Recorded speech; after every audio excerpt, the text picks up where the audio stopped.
Hi everyone, I'm Kyle Carlin. I'm formerly a school psychologist, and starting tomorrow, I will be a special ed coordinator for the special ed co-op out of Hays, Kansas. Um, I actually am not wanting to become a principal. I'm becoming a special ed coordinator, and eventually I want to be a special ed director, being able to lead special ed organizations, supporting staff, supporting students, and supporting that collaboration between family and school.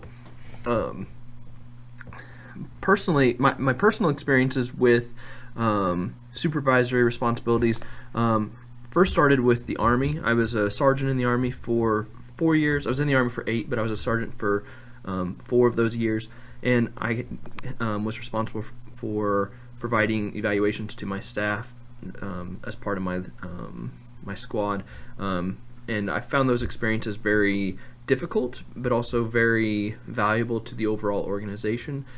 It was difficult because when things are going well with people, it's really great to be able to share all the things they're doing well, but sometimes it can be difficult telling people where they need to improve, especially if you know that, especially if you don't have that relationship with them. And sometimes some relationships are stronger than others, but I found that kind of difficult overall. That's really my only experience in giving any type of evaluation as a supervisor. I have had other supervisor responsibilities in a sense, like as a school psychologist, sometimes you're kind of a building level lead with special ed where people come to you for things, but I was in that position. I was never in a true supervisor role. It was more of as a peer leader more than a hierarchy difference.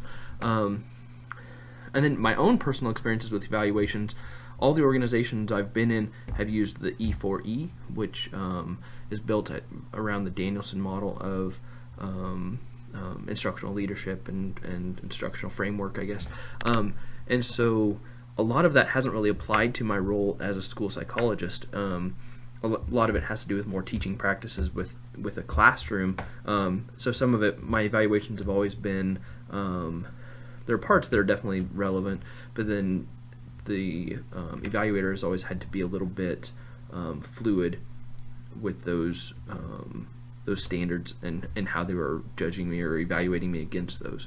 Recently, Kansas has adopted the Kansas School Psychology Evaluation Protocol, which is more aligned with what school psychologists do and allows administrators to give more relevant evaluation feedback, but not all schools are using that. Last year, my supervisor did incorporate some of that into my evaluation, but it wasn't the full tool that was being used. My goal as a special ed coordinator is to be able to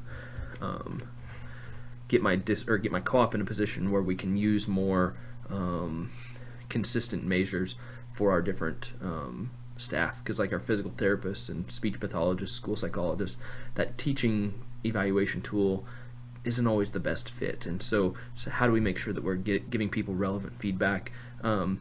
Also, because then it's really hard as the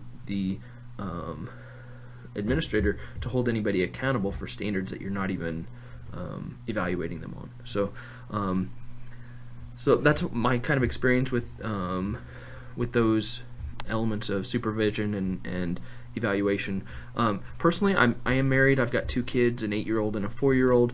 I've been a school psychologist for the last 7 years. I'm going to be starting my first admin job tomorrow. I'm getting really excited for it and ready to hit the ground running.